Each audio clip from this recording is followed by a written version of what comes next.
ಈಗ ನಾವು ಶಿವಮೊಗ್ಗದ ಸಕ್ಕರೆ ಬೈಲಿನ ಬೋಟಿಂಗಲ್ಲಿದ್ದೀವಿ. ಈ ಬೋಟಿಂಗ್ ಶುರುವಾಗಿ 3 ವರ್ಷ ಆಗಿದೆಯಂತೆ. ಈಗ ವೆಂಕಟೇಶ್ ಅವರು ಈ ಬೋಟಲ್ಲಿ ಹೋಗ್ತಾ ಇದ್ದೀವಿ. ವೆಂಕಟೇಶ್ ಅವರು ಇದರ ಬಗ್ಗೆ ಪೂರ್ಣ ಮಾಹಿತಿಯನ್ನು ನಿಮಗೆ ಕೊಡಲಿದ್ದಾರೆ.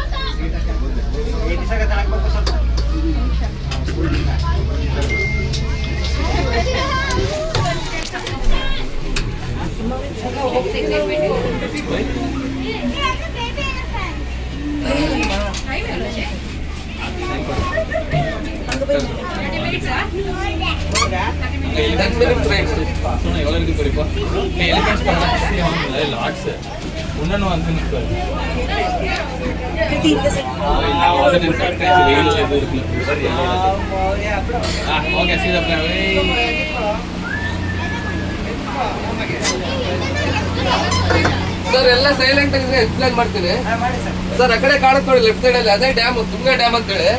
ಎಲ್ಲರೂ ಕಾದೂರು ಡ್ಯಾಮ್ ಅಂತ ಕರೀತಾರೆ, ಯಾಕಂದ್ರೆ ಕಾದೂರು ಊರಿದೆ ಅಲ್ಲಿ, ಅದು ಕಾದೂರು ಡ್ಯಾಮ್ ಅಂತ. ಇದು ತುಂಗಾ ಡ್ಯಾಮ್ ಸರ್. ಇದು ನಾವಿದೀವಲ್ವ, ಅಲ್ಲಿ ಯಾರಿಗೂ ಬಿಡಲ್ಲ ಸರ್. ಇಲ್ಲ ಬಿಡಲ್ಲ. ಇದೆಲ್ಲ ಇದೆಯಲ್ಲ, ಇದೆಲ್ಲ ಬ್ಯಾಕ್ ವಾಟರ್ ಮೇಡಮ್. ಇದೆಲ್ಲ ಬ್ಯಾಕ್ ವಾಟರ್. ಈ ನೀರಿದೆಲ್ಲ ಕರ್ನಾಟಕದಲ್ಲೇ ತುಂಬಾ ಸ್ವೀಟೆಸ್ಟ್ ವಾಟರ್ ಅಂದ್ರೆ ಇದೇ ನೀರು. ಅದಕ್ಕೆ ಗಂಗಾ ಸ್ನಾನ, ತುಂಗಪಾನ ಅಂತ ನೋಡಿ. ಇದೇ ತುಂಗಾ ನದಿ. ಹೌದು, ಈ ನದಿಯಲ್ಲಿ ಮೊಸಳೆ ನೀರಿನಾಗ ಎಲ್ಲ ತರ ಮೀನುಗಳು ಇದಾವೆ. ತುಂಗ ಮಾತ್ರ ಇದು. ಹೌದು, ಈ ಡ್ಯಾಮ್ ಇದೆಯಲ್ಲ ಕರ್ನಾಟಕದಲ್ಲಿ ಅತಿ ಚಿಕ್ಕ ಡ್ಯಾಮ್ ಅಂದ್ರೆ ಇದೇ ಡ್ಯಾಮ್. ಅಂದ್ರೆ ವಾಟರ್ ಕೆಪಾಸಿಟಿ ಅಲ್ಲಿ, ಸ್ಟೋರೇಜ್ ಅಲ್ಲಿ. ಇದು ಸ್ಟೋರೇಜ್ ಕೆಪಾಸಿಟಿ ಬಂದು 3.5 TMC ಅಷ್ಟೇ ಸರ್. ಇದು ಬೇಗ ತುಂಬುತ್ತೆ, ಬೇಗ ಖಾಲಿ ಆಗುತ್ತೆ.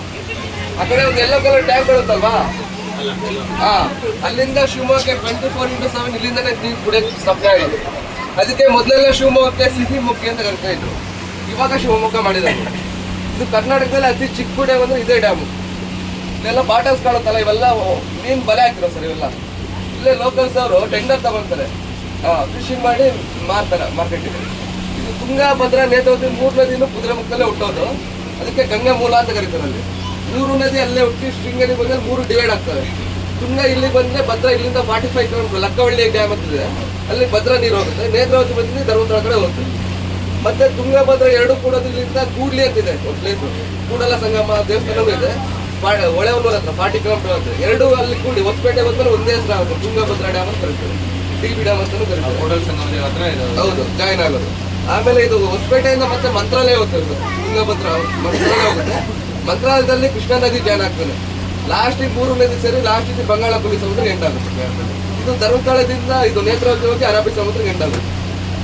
ಆ ಕಡೆ ಒಂದು ಎಲ್ಲ ಇದು ಐಲ್ಯಾಂಡ್ ಕಾಣುತ್ತಲ್ವಾ, ಅದು ಸ್ಮಾಲ್ ಐಲ್ಯಾಂಡ್ ಮೇಡಮ್. ಅದು ಸಂಜೆ ಒಂದು 5:30-6 ಗಂಟೆ ಆದ್ರೆ ಐಲ್ಯಾಂಡ್ ಫುಲ್ಲು ಬರ್ಡ್ಸ್ ಇರ್ತವೆ. ಅಂದ್ರೆ ಇಲ್ಲೇ ಮುಂದೆ ಮಂಡಗದ್ದೆ ಅಂತಿದೆ ಮುಂದೆ, ಅಲ್ಲಿ ಬರ್ಡ್ಸ್ ಅಂದ್ರೆ ಮೊದಲಿತ್ತು. ಇವಾಗ ಮರಗಳೆಲ್ಲ ಬಿದ್ದೋಗಿದೆ ಮೇಡಮ್ ಅಲ್ಲಿ, ಅದಕ್ಕೆ ಅಲ್ಲಿ ಪ್ಲೇಸ್ ಇಲ್ಲ. ಅದಕ್ಕೆ ಎಲ್ಲ ಬಂದು ಇಲ್ಲಿ ಕೊಡ್ತಾರೆ. ಅಲ್ಲಿ ಲೆಫ್ಟ್ ಅಲ್ಲಿ ಕಾಣುತ್ತೆ ನೋಡಿ, ಈಗ ಅದೇ ಡ್ಯಾಮು. ಹೌದು ಹೌದು ಸರ್. ಮೊಸಳೆ ನೀರೊಳಗಿದೆ. ಟೋಟಲ್ 22 ಗೇಟ್ ಇದೆ ನೋಡಿ. ಬಿಡ್ತರ ಕಾಣುತ್ತಲ್ವಾ, ಅದ್ರ ಕೆಳಗೆ ಗ್ಯಾಪ್ ಇದೆ ನೋಡಿ, ಅವೆಲ್ಲ ಗೇಟ್ಗಳಿದೆ. 22 ಗೇಟ್ ಇದೆ. ಇಲ್ಲಿ ಪವರ್ ಜನರೇಷನ್ ಕೂಡ ಆಗುತ್ತೆ ಸರ್. ಹೌದು, ಒಂದು ಡೇಗೆ 22 ಗೇಟ್ ಓಪನ್ ಮಾಡಿದ್ರೆ ಪರ್ ಡೇಗೆ 24 ಮೆಗಾವಾಟ್ ಪವರ್ ಜನರೇಷನ್ ಆಗ್ತದೆ. ನಾವಿದೀವಲ್ವಾ ಇಲ್ಲಿ, ಪಬ್ಲಿಕ್ ಯಾರು ಬಿಡಲ್ಲ ಮೇಡಮ್. ಅದಕ್ಕೆ ನಾವು ಇಲ್ಲಿ ಬೋಟಲ್ಲಿ ನಿಮ್ಗೆಲ್ಲ ತೊಟ್ಕೊಂಡು ಹೋಗೋದು. ನಾವಿದೀವಲ್ಲ, ಇಲ್ಲೊಂದು 35-40 ಫೀಟ್ ಡೆಪ್ತ್ ಇದೆ, ಅಲ್ಲಿ 60-70 ಫೀಟ್ ಡೆಪ್ತ್ ಇದೆ ಅಲ್ಲಿ. ಹೌದು, ಇಲ್ಲಿ ಮುಂದೆ ಕಾಣಕ್ಕೊಡಿ ಫಾರೆಸ್ಟ್, ಇದೆಲ್ಲ ಭದ್ರಾ ಟೈಗರ್ ರಿಸರ್ವ್ ಫಾರೆಸ್ಟ್ ಅಂತ. ಹೌದು, ಕರ್ನಾಟಕದಲ್ಲಿ ಒಟ್ಟು 5 ಟೈಗರ್ ರಿಸರ್ವ್ ಫಾರೆಸ್ಟ್ ಇದೆ ಸರ್. ಅದರಲ್ಲಿ ಇದು Bhadra tiger reserve forest 500 square kilometre full dense ದೊಡ್ಡ ಫಾರೆಸ್ಟ್. ಇದು ಒಂದು ಕಾಡಲ್ಲಿ 25ಕ್ಕೂ ಮೇಲೆ ಹುಲಿ ಇದೆ, ಅದು ಟೈಗರ್ ರಿಸರ್ವ್ ಫಾರೆಸ್ಟ್ ಅಂತ ಕರೀತಾರೆ.